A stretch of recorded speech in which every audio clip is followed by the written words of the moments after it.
Okay, greetings everybody. Welcome to lecture 3. I knew when I was going to give this lecture that it would be after I had gone to Ukraine and back in between. So the nice people who are filming this asked me not to wear the same shirt as I wore last week both times, which I'm sure you guys noticed. I didn't notice. It was very tactful not for you guys not to mention that, because I could have just worn the same shirt all semester, right? And you guys would have been cool. You wouldn't have said a thing. But I am wearing the same shirt that I wore on the train, because the train is 30, it's from here to, in case you were thinking about doing this next weekend, it's a solid 35 hours from here to the center of Kiev, right? Then there's no way to make it shorter. That's like in the best case. Okay, so I knew when I was going to give this lecture that I was going to be going there and back again, and so I thought I would make the subject of this lecture what I'm calling geography and deep history, or maybe just deep geography for short. That is the way that we think about places, and how the way we think about places then has to do with how we apprehend what happens in the world. So the subject today is going to be naming and placing, and how the names and the places then affect how we understand events before our eyes, which may seem a little misty and abstract, but hopefully as I get into the geography and then a little bit into the war, it will come clear how the deep notions that we have of place tend to suggest, trigger, push us in certain directions when we're confronted with events. So what is the place I was going to, right? So in the reading, this is kind of ambiguous. So the place that I was going to, maybe it was Ukraine, or maybe it was the Ukraine, right? Maybe it was, what's the difference? I mean, I've already told some of you what the difference is, so don't cheat. But like, what is the difference between Ukraine, going to Ukraine and going to the Ukraine? I mean, you probably know that if you say the Ukraine, you'll get disapproving looks from the Ukrainians. But like beyond that, what's the difference? Like between going, yeah. Saying going to the Ukraine implies that Ukraine is a region, a sub-region of something like Russia, sub-region. Exactly. So if you say the Ukraine, it means, you know, in Polish you can actually say going to the Lithuania, which you can't say in English. But that suggests where this all comes from. It's important to remember that English is not the master language for everything, and that very often the way we say things in English actually comes from somewhere else. So we say the Ukraine because in Russian and in Polish you can say na Ukraine. Yeah, I have this on the sheet this time. You can say na Ukraine, which is something like more like at, right? So you're going to some place which is not quite defined, as opposed to the, right? The Ukraine or the Ukrainu, which means in Ukraine, right? It's a place that's like, if it's a the, that means it can be contained. So it has a border, it's a defined place, right? Maybe a state, because a state has borders and a state is defined. So if you say na, you're not really talking about a state, and you may be talking about something which is kind of misty and undefined and maybe a little bit poetic, right? So in your reading up to now, like that, the article from Bududnitsky, who cannot be accused of being anything but a Ukrainian, it was still okay in the 60s for him to be saying, or maybe it was required of him, I'm not sure, to say the Ukraine.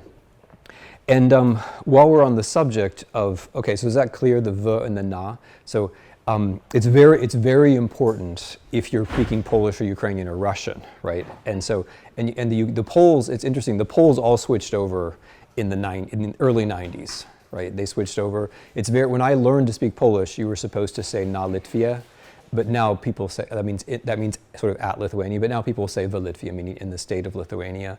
And na Ukrainia, right, was how I was taught to say it in Polish, but now I would say v Ukrainia because it's a state, right? And the Ukrainians have very clear ideas about this too. Okay. So while we're on the subject, though, you might have noticed that the capital of Ukraine is spelled a couple of different ways in your readings as well, right? What's the difference there? Anybody want to take a stab at that? Yeah. One is the Ukrainian spelling, and the other is the Russian spelling and pronunciation. Yeah, one is a transliteration, exactly. One is so you guys know what transliteration is? There are many alphabets, and when you render from one alphabet to another alphabet, that's called transliteration, or transcription, technically. So in the standard English spelling of the capital of Ukraine for a very long time, until very, very recently, in fact, was Kiev, K-I-E-V. and that was a transliteration from Russian. In Ukrainian, it's Kyiv, hence the English transliteration Kyiv, which is a little bit awkward because there just aren't that many words that that don't involve like 90s punk bands, which have Y's and I's in front of them, right? The Y-I is not a normal combination in English, and this was an evolution. So in my early books, I wrote Kiev, K-I-E-V, just because I thought this has been standard in English for so long. It's not really such a big difference between Kiev and Kyiv. People reading English are just going to be distracted by this Y and the I together. Why should I do it? But then at a certain point, I changed. The last few books, I spelled it with the Ukrainian transliteration. And if you want, you can check and see when the New York Times changes, right? Because the New York Times always does everything right. Thank you, that was good. The New York Times always does everything right, but even the New York Times has to change from time to time how they're going to do certain things. And so you can check and see when they changed from spelling it one way to another way, because that represents a certain kind of cultural consensus. And so these things change, and the reason why it's interesting that they change is that these things which might seem to be superficial, like language, are actually very deep, because they're the things that you read and you take in. You don't call them into question, and then they may form how you see the world when you're confronted with something surprising. Okay, so the v and na, or the is it a region or a country? Kiev or Kyiv, is it Russian or is it Ukrainian? It's a pretty big what is actually normal in English? Because this is really interesting, because you might think, let's say I'm assuming, many of you are native English speakers, all of you know English, or you wouldn't be in this class, or you're in this class doing some kind of weird meditation that involves listening to a language you don't understand, which is cool. You'll probably pass anyway. I'm assuming if you're doing that, you're taking it pass-fail. But you might think, well, in English, like we have a certain distance from all of this. There's a certain objectivity. Whatever it is in English is somehow just neutral, right? But it's not. It's not. What it is in English has effects too, very much so. And what it is in English is also subject to change, as we've seen in both of these examples, right? Just in the little span of time between when your readings start and now, the basic uses in English for both the country and its capital have changed. And you're presumably, like, if you have kids, which I know that none of you are thinking about now, because when you signed to go to Yale, you promised not to get married and not have kids. I know, but when you have kids, presumably they will think Kyiv is totally normal. Maybe you already think it's totally normal, right? And they'll think it will not occur to them that it might have been some other way. But these things change all the time. Okay, now this notion of deep geography also has to do. So I've talked just about of words and letters. It also has to do with narratives, right? So a story can tell you where you are, right? A story can tell you where you are before you get there. And this occurred to me during this trip, because I was talking to a bunch of American diplomats, and we were pondering, just to put it very briefly and brutally, we were pondering why every American gets everything wrong about Ukraine all the time, right? Like that basic question, which you can't help asking with respect to the war, because even the people who are supposed to know what they're talking about were totally wrong. It's a luxury for me to say this because I wasn't, but in general, like, everybody was totally wrong about everything with respect to the war, right?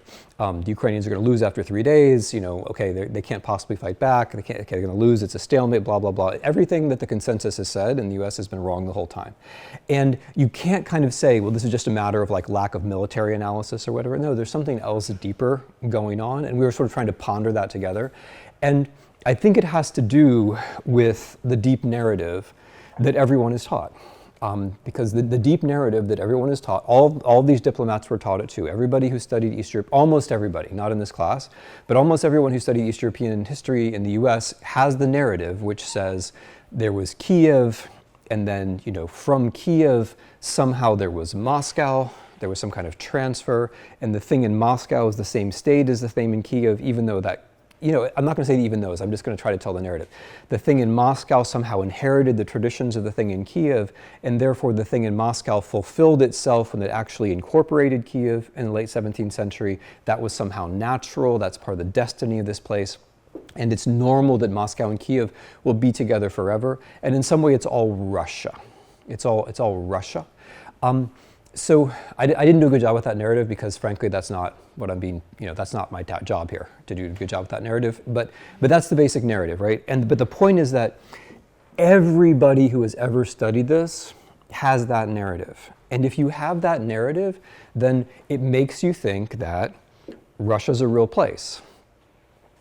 And what is Ukraine? Because in that narrative, nothing called Ukraine ever appears, right? So there must be something suspicious about Ukraine.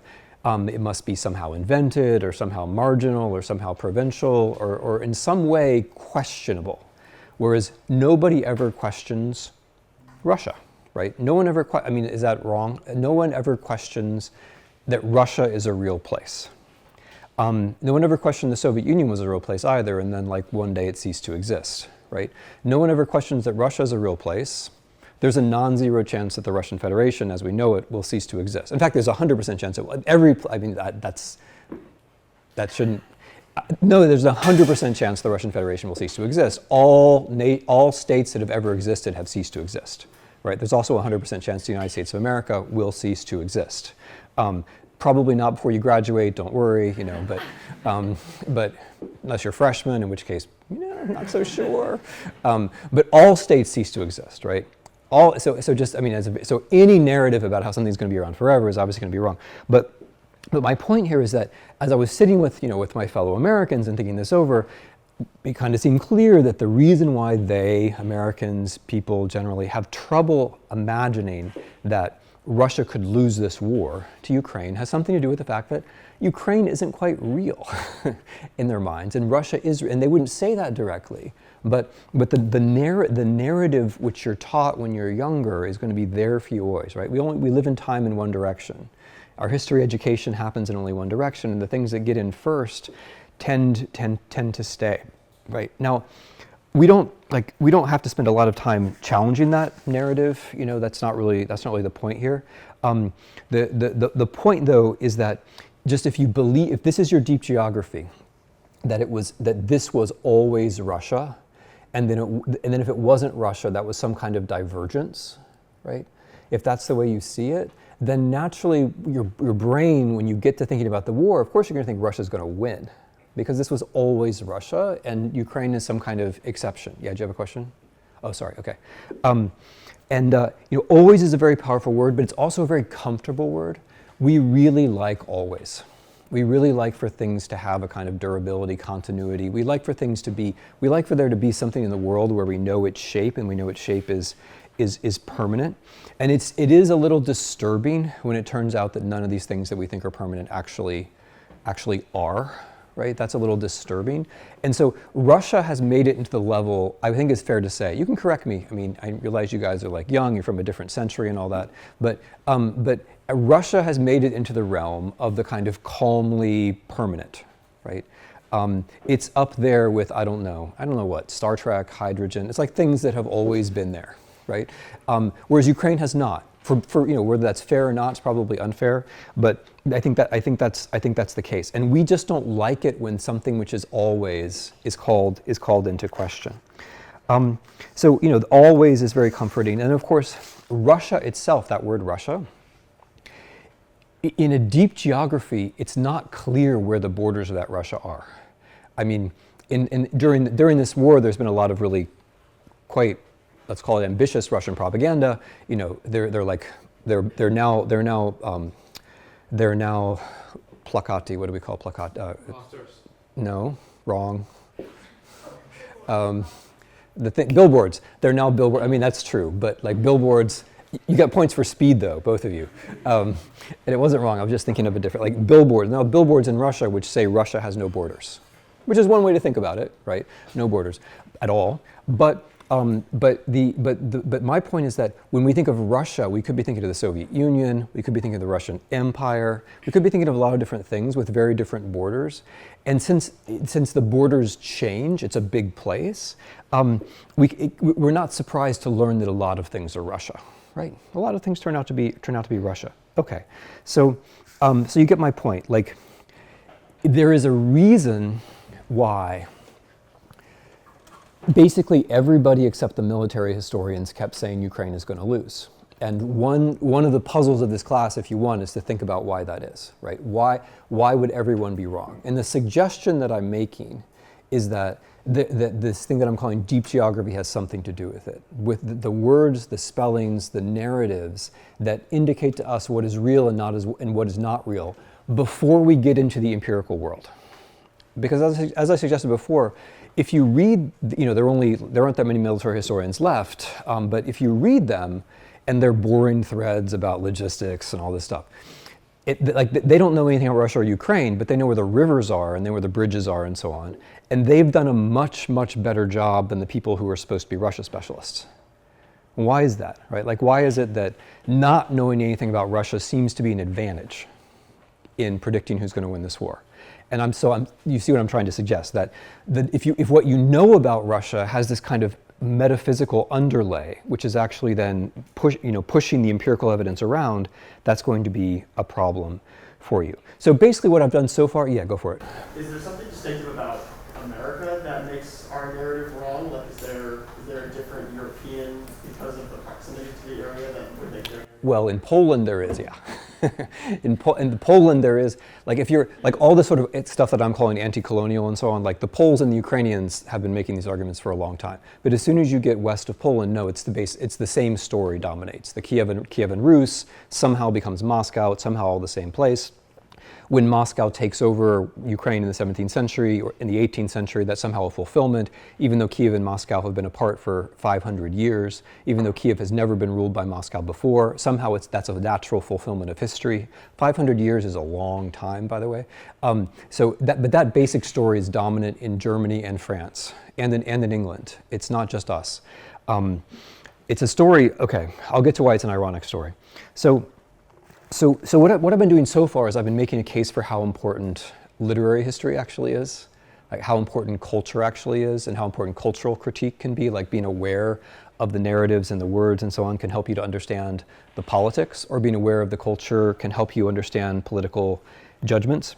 What I want to move on to now is just a word about how you then address this, right? How you begin to talk about it. And one way that we'll be talking about it in this course is the very broad approach of colonial history, where one of the first things that you do if you're doing colonial history is you question the neutral claims of knowledge, right? You question whether the things that have been laid down might in some way have been laid down with an imperial spin, which has to be queried, right? So if you're doing colonial history, you're taking for granted that the libraries have been organized the wrong way, right? Or at least I won't say wrong, but they've been organized a certain way. That even the language has been organized a certain way, so that you don't see some things that you might otherwise see. Now, these are arguments that many of you might be more familiar with in an American context, right? Where you would say that in American history, one has to be very careful because American history has been laid down in such a way that you might not see, for example, the history of enslaved people, right? That's probably a very familiar argument. But that's a generic anti-colonial argument that can be applied in lots of other settings around the world, including in Russia and in Ukraine. So in colonial history, you're asking yourself to question the apparent neutrality of knowledge, including the instruments of knowledge, languages, spellings, maps, library organizations. And you're also asking yourself, can people change halfway, right? So if these concepts have been laid down into us and we've accepted them as neutral, are we actually capable of catching ourselves halfway, which is a very important history question. Because if it's not possible, then we might as well give up on history, because we all have a lot of legends laid into us, imperial and otherwise. And getting to history is a matter of being able to say, well, maybe some of the things I'm committed to, maybe not, might not be correct. Okay, so I want one of you to figure out how many lecture classes there are in Ukraine on Ukrainian history right now in the U.S. Because I'm going to say one, and I want you guys to prove that there's another lecture class going on in Ukraine in the United States right now. I'm going to guess that, like, despite the fact that it's in the news and so on, I'm going to guess there's only one, right? And that's sort of that would be weird, wouldn't it? I mean, would you go that far with me? I'm going to say one, maybe two. right? Like full-on lecture classes that are just about Ukraine. Not classes where somebody mentions Ukraine, right, or Ukrainian poem is assigned, but a full-on class about Ukraine in our country of 300 million people, in our fantastic higher educational system. I'm going to go with one, and I'm going to be surprised if it's more than two. So somebody figure that out by next class, because it's an example of what I'm talking about with the institutions, right? Because no one would disagree now with the proposition that something important is going on in Ukraine. If something important is going on in Ukraine, that means something important could go on in Ukraine. If something important could go on in Ukraine, why are we so woefully unprepared for that, right? There has to be an answer to that question. It has to go somewhere, deep. Okay, so if you're doing colonial history, you question the neutrality of knowledge, you look for ways, and one of your methods is you look for ways for the colonized to talk back. Not that they're right, by the way, right? It's not about how like one is right and the other is wrong. That would be too simple, right? But rather, when you hear how the colonized talk back, it shakes you a little bit and gets you thinking about how you might do things another way. So I was in Kiev for several days, and I stayed up late watching, because I didn't have anything else to do. Actually, I had a lot of other stuff to do, but I stayed up late watching Ukrainian television because I find it like just really ethnographically interesting to soak in the news, in a country where something's going on, and they have ways of talking back. Later in the semester, you're assigned an article about Rashism that I wrote. Rashism, to make it very simple, is a kind of merger of the words Russian and fascism. And Rashism, or with the personal noun rashisti, has become a pretty standard way of referring to Russians who were invading Ukraine. So standard in the sense that the newscasters use it, right? They don't say Russia. They rarely say Russians. They almost never say Russia. They occasionally say the Russian Federation. But usually they usually talk about the rashisti, and they talk about Rashism, and when they refer to the country, they're calling it Moscovia. Right? Why would you call it, besides the fact that it sounds sort of cool, why would you call it Moscovia? Go for it. You're breaking the link between Russia and Kiev. Yes. You're taking the Rus, so Russia is called Rossiya, right? And which is a name that Russia took in 1721 when the Russian Empire was founded. If you call it Moscovia, you're taking away the historical reference to Rus, and you're also kind of naming it as a smaller country than it is, and you're suggesting that its boundaries might have a certain flexibility. You're also kind of suggesting that when you say Moscovia, right? So the other phrase they use a lot as a euphemism for Russia is aggressor state. Right, they say aggressor state, so which is like neutral. It's the aggressor state, but it's also not neutral because you're suggesting that state might always be an aggressor and so on. So the next thing that I want to talk about in this notion of geography and deep history is I want us to think a little bit about this late 20th century, early 21st century notion of globalization. And the idea that globalization has made all this kind of careful work that we've done in the first few lectures of this class irrelevant. Because what globalization does, this is the argument, right? What globalization has done is that, to use Thomas Friedman's phrase, it's flattened the world. It's kind of made everything the same everywhere, right? I mean, one of his examples was airport lounges, which frankly I don't think is a great example. Not least because they're really different. I mean, the ones in America are terrible, for example. Like that, I don't think. Okay, I give it as a joke in a different way because, of course, airport lounges is not a representative experience, right? It's not. So the fact that airport lounges might be similar or McDonald's might be similar doesn't really take you very far. But what I'm really going for here is the overall argument that since the end of communism, something like that, since the rise of global trade, the second globalization, things are basically interchangeable. Places are basically becoming more like other places, right? And people are also becoming interchangeable because there are only so many ideas in the world, and we share them all instantly through the internet. Goes the idea. Therefore, we're interchangeable, right? Maximus and I are interchangeable, Zhenya and Maximus are interchangeable, so it doesn't matter what TF you have, actually. We're all basically interchangeable because we're all sharing ideas all the time, and there are only so many ideas, and we're sharing them instantaneously. So maybe you don't have the idea I have right now, but you can have it instantaneously. So this is the notion, right? So in this utopian view, space doesn't really matter, right? Traveling distances doesn't really matter. Because we're all really kind of all the same place in the same time. Now, the objections to this are pretty clear. One of them is, does information really travel, right? In the world where we are, well over 90% of the supporters of Viktor Orban in Hungary believe that Ukraine is at fault for this war. And why do they think that? They think it because that is their information space. What Russians and Ukrainians think about this war is obviously very different. And it's not just because they're Russians and Ukrainians, it's because they're in different information spaces. You know, what you and your cousin Harry may think about Donald Trump might be very different. And that might not just be because you and your cousin Harry have other differences, it might be because you are in different media spaces. One could argue that what's happened actually is that information space has created more differences, or it's created even firmer boundaries than existed before, because the internet arguably actually travels less well than a newspaper does.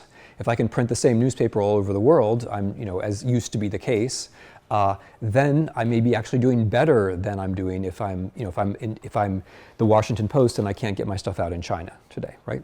So information doesn't really travel, and it may, and can we really go everywhere, right? I mean, this is obviously on my mind because it took me 35 hours to get back from Kiev, but there is a certain cost in going places, and when you take your body certain places, it does have an effect on how you see things. There's a difference between being in a place and seeing it on a screen, right?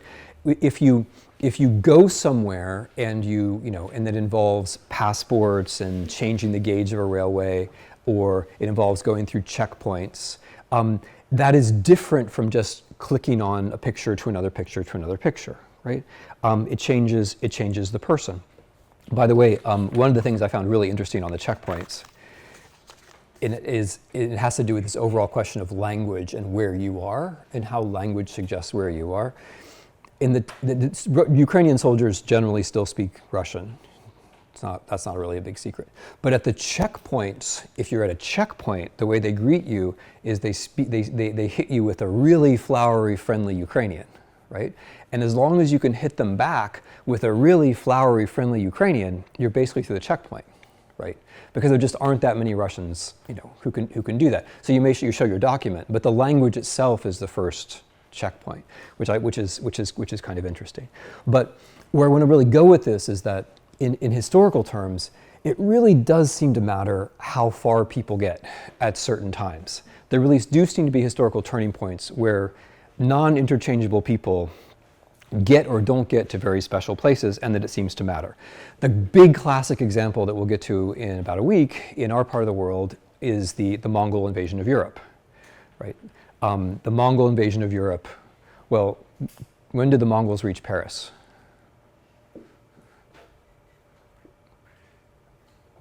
I see, yes. They haven't yet. Yeah, good answer. I like that. I like the yet. I like that way. I like the way you're holding the future open for good things. That's awesome. That's really good.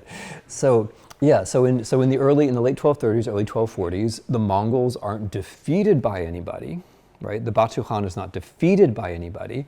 We'll talk about this. They have the stirrups. They have the encirclement maneuvers. They have the calls. They're not defeated by anybody in Europe. They destroy every European army they touch, and that includes Kiev, but it doesn't include France.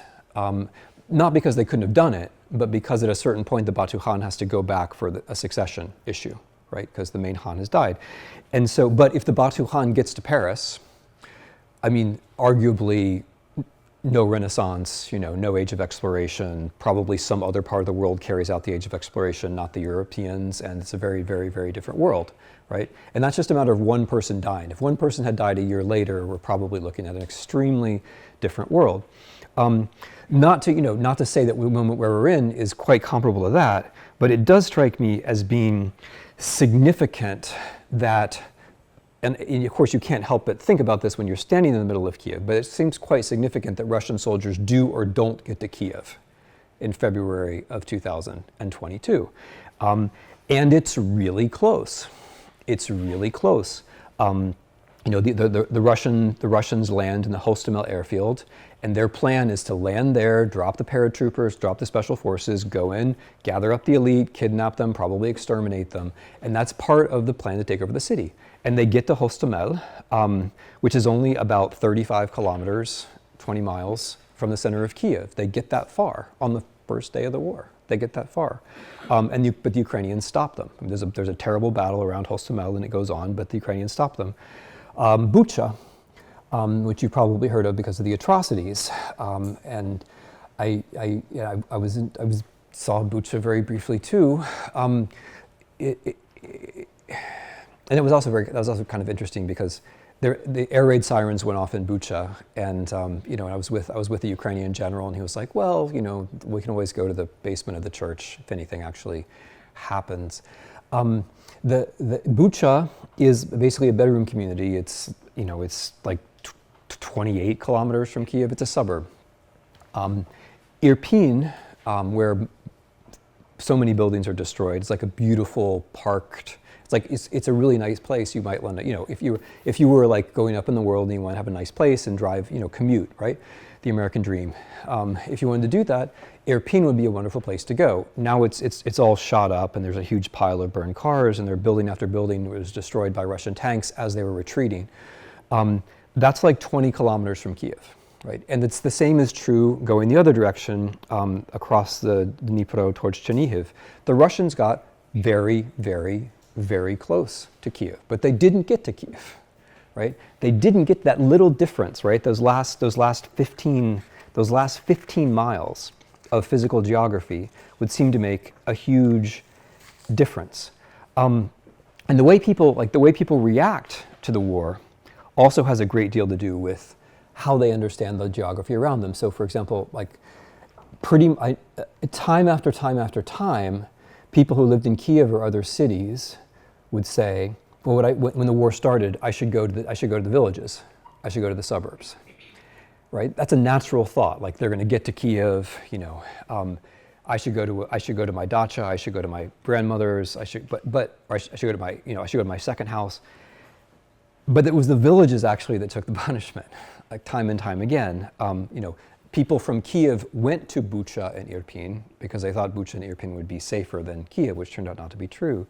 A friend of mine who lives close to the Dnipro, the Dnipro runs through Kiev, right? And so, and a friend of mine assumed that, the Russians would get as far as the river, and the Ukrainians would then blow the bridges, and then, you will have one direction to flee. So in moments like this, you're thinking in terms of space. I wanted to go someplace besides Kiev and Bucha and Irpin and Hostomel. I wanted to get outside of Kiev Oblast, and so I went with a friend to Chernihiv in Chernihiv Oblast, which is just basically due north, a little bit east.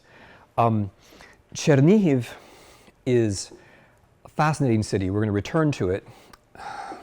It might have been on one of your maps. The reason it was on one of your maps is that it's an old city, right? It's 500 years or so older than Moscow. It's been there for a very long time. It's ancient. And it is an ancient center also of scholarship, of theology and of scholarship. Along with Kiev, it was one of the two great centers of religious and intellectual in general disputation in what's now Ukraine. And one reason why I have Chernihiv in mind is that this whole story, the story about the Kiev and the Moscow and how it's all one place, that was actually invented by a guy in Chernihiv. It was invented by one person. Like we all believe it. Like it has this incredible effect on, and the reason he invented it had everything to do with geography. Oh, I forgot to put his name on the sheet. Okay, so.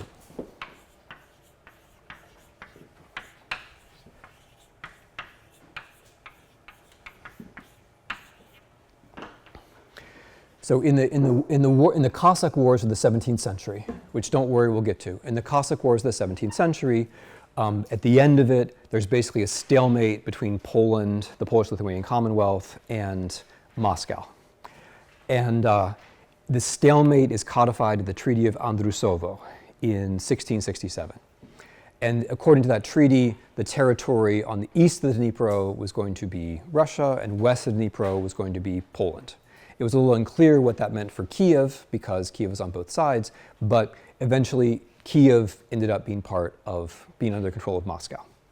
So, and that meant Chernihiv was as well. So Kiev and Chernihiv, which are these major centers of European scholarship and thought, are now suddenly under the control of Moscow, which has no centers of scholarship and thought. No, that's just a statement of fact. I mean, there aren't any universities, there aren't any academies in Moscow at that time. So so Lazar Baranovich was a very intelligent guy, one of the great theologians of his time, and used to enjoying a certain amount of personal influence, it should be said.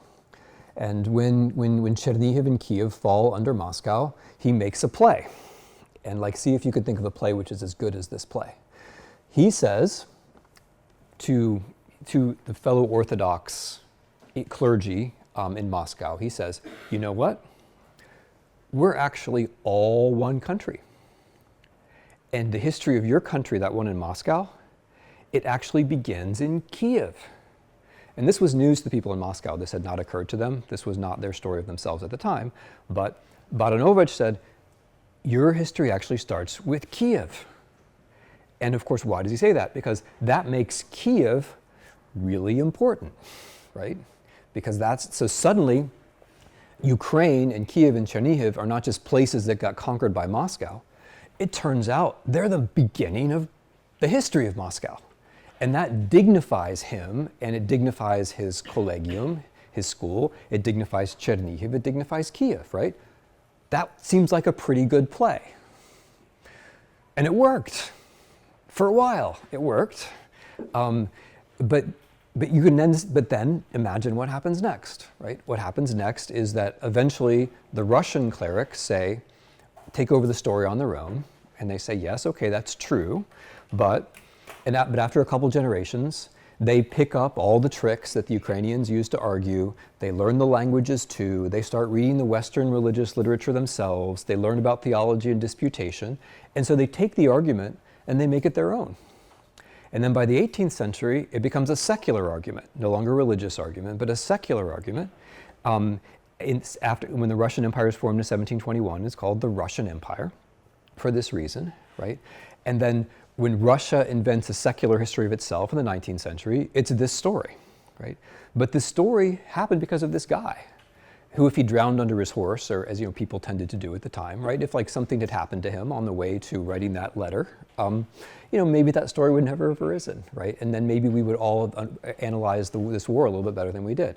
And so again, I'm just trying to make the point that where a certain person is at a certain time and place may matter actually a lot. You couldn't actually trade Lazar Baranovich off for anybody else. He wasn't interchangeable. And those circumstances, that Chernihiv fell under Russia at that particular time were very specific. Okay, so Chernihiv itself was bombed in early March. It was I was told by the locals, I haven't checked this yet myself, but the guy who was actually doing the bombing runs was himself born in Chernihiv, which raises the question of how you can believe different stories about the place where you're from. When I was in the rubble, there was one really terrible bombing run which destroyed or partially destroyed 4 major apartment buildings in one neighborhood. And when I was there talking to people, I was struck by a few things, like how, this place for young people, there was a kid there who was collecting books, he had a book collection. And he found an iPhone in the rubble. He had all these books and he had an iPhone. And as he walked out, he said to me, I found an iPhone. That this is his childhood. But also one thing that struck me is that in these apartment buildings, people don't necessarily know each other or know who they are. But then after the bombing, people did know who one another were because they had to help each other with things. And then it turns out when a building is destroyed that it has a history. One of the reasons you know that is that the same kind of bombing will destroy different kinds of buildings in different ways. So Soviet era panelaki, or Soviet era buildings that were put together from modules are very vulnerable to bombing, it turns out, whereas post 1990s buildings are generally less so. And you literally see that worked out before your eyes. Or another thing, in this complex of buildings that was destroyed, one of them, it turns out, like this is something you would never have to know, but it turns out that one of them was built for survivors of the nuclear disaster in Chernobyl. And so they all came down and they got this building as a way of moving away from where they were. But that history would never have come out without this other event. When I went to the suburbs of Chernihiv, the villages around, I talked to a woman who had 5 Russian soldiers in her house, in her basement. And I said, okay, they're Russian soldiers, but like, where were they actually from? Were they Russian? Or were they some? No, they were from Bashkiria and from Tatarstan. I think maybe one of them was Russian from Russia. He was from Siberia, and they had a geography, right? They had a notion that that Ukraine was Russia, but it's a funny kind of geography because they're from so far away. They're from thousands of miles away in some cases, and there she is, and they're all speaking Russian together. And she's a native Russian speaker. She was talking to me in Russian. And they're telling her what Russia is and that she's in Russia, right? There's something very strange about that, but that's their deep geography, and there's something about it which seems to really matter. I'm going to leave you with the last example, which I'm sure you've probably already thought of, which is Kiev itself. So the way we think about cities often has to do with particular things that happen in those cities or in those neighborhoods. Like Wannsee might not mean anything to you, but Wannsee is where a famous plan was made for the extermination of the remaining Jews of Europe. And it's a part of Berlin. And so you cannot, once you know that, you can't hear Wannsee and not think about that. Or Vichy, right? So Vichy in France is, there's nice soda water and everything, but it's a spa town, but it's also where the collaborationist government had its capital during the Second World War. And so Vichy means that, right? It's very hard to take that away from Vichy. I would suggest that there's going to be a little something around Kiev like that, but in a positive sense, because Zelensky stayed, right? If Zelensky had left, many things I think would be different in the world and in our minds and in this class probably, but he stayed, and I think that makes Kiev mean something different than it would have otherwise been. In other words, I'm trying to suggest that this deep geography, although it's real, is also fungible. It's changeable. It can be altered. It can be altered by human action. I'm thinking in particular about a couple of nights into the war, where he made the selfie video where he said, President tut, right? I'm here. And then he goes on, my advisors are here. We're all right here.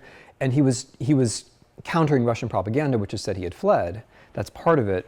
But also, he was saying, I'm here, I'm going to stay, I'm reassuring people, right? And this is my last example of the point that maybe places and people aren't so interchangeable, right? That it matters a great deal that when he said, I am here, the buildings behind him were Kiev and not Lviv and not Warsaw, right? That everyone in Kiev, when he said, I am here, could recognize where he was in Kiev. And that I'm here was also the counter to a different kind of deep geography. Because at the moment when he said that, there still were bombs falling in Kiev, which were meant for him, and there were still groups of assassins moving towards Kiev, or actually inside the city of Kiev, who were meant to kill him.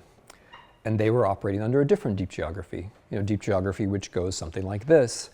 And I'm not, I don't have to invent this because it's what Putin said in 2021, 2022, that Russia and Ukraine have always been one place, and the people who say that Ukraine is a different place, they are somehow exotic, they somehow come from the outside, they're Habsburgs, they're Poles, they're Europeans, they're Americans, and therefore anyone who says that there's a Ukraine, there's something flawed about that person, they don't belong there, they simply need to be removed, and we'll remove them lexically by calling them Nazis or whatever it takes, but we're also going to remove them physically, because if we remove them physically, then the rest of the Ukrainian people will go along with us and the war will be over. that is a kind of deep geography, right? And that deep geography animated the attempt to take Kiev and to kill this person. So I had a lot of time. I had time to think about that, because if you're visiting the president, it takes a long time to get there, obviously, because like they lead you here and they lead you there, and then you're never going to find your way out. You know, they lead you here. It's all dark and confusing, and there are lots of checkpoints, and there are lots of barriers and things. And so it gets you to think, how important is it actually that this person is right here, as opposed to another person right here, or this person being somewhere else. So the deep geography is important. That was the point of this. That was the point of this. But also, the deep geography can be changed. The deep geography can be changed by action and by experience and by renaming. And I was thinking about that. As well. That, you know, I was there during this Kharkiv counteroffensive, when the Ukrainians took back almost all of Kharkiv. And of course that means that Kharkiv Oblast now means something different than it did a few days ago. And for the men and women who were involved in that offensive, it's going to mean something different to them as well. And that the way, you know, the fact that so many Ukrainians have had to move during this war, right, for bad reasons. 4 million deported to Russia, well over 10 million crossed a western border and come back. People inside the country, well over half the population has moved in one way or another. And that moving is associated with the changing of meanings. And sometimes it's associated with a changing of meanings in a positive sense. This is the very last thought. But I was really struck. I mean, I'm not trying to make a happy story of this, because of course it's not a happy story, but I was really struck by how, when people talked about all of this movement, whether it was the president himself, or whether it was some of the soldiers I talked to, or whether it was some of the people in villages that I talked to, when they talked about all this movement, they had interpretations of it, that like this in some way shows who we are, right? The fact that we you know, went away and came back. The fact that we were able, or have already, you know, a lot of people have already rebuilt their houses. You know, the fact that we rebuilt, the fact that we got back to Kharkiv, right? The fact that Zelensky stayed, that these things say something about us, about who we are. So like where we can be pushed, we can be pulled, but then where we choose to be in the end says something about us. That we choose to fight this war, that we choose to help the people who are fighting this war, that we choose to make it through somehow, says something about us, right? And so in that sense, like this thing that people are talking about as the formation of a nation, I think is not quite right. The nation was already there, but how people think about their nation, and particularly what they think it means to be free, and what it's worth sacrificing about, you can also connect that to space. In fact, I guess my point would be, you almost have to connect it to space. It's hard to imagine people having a story about themselves which involves risk and values, which doesn't also in some way involve space. And that's where I'm going to leave it. Thank you.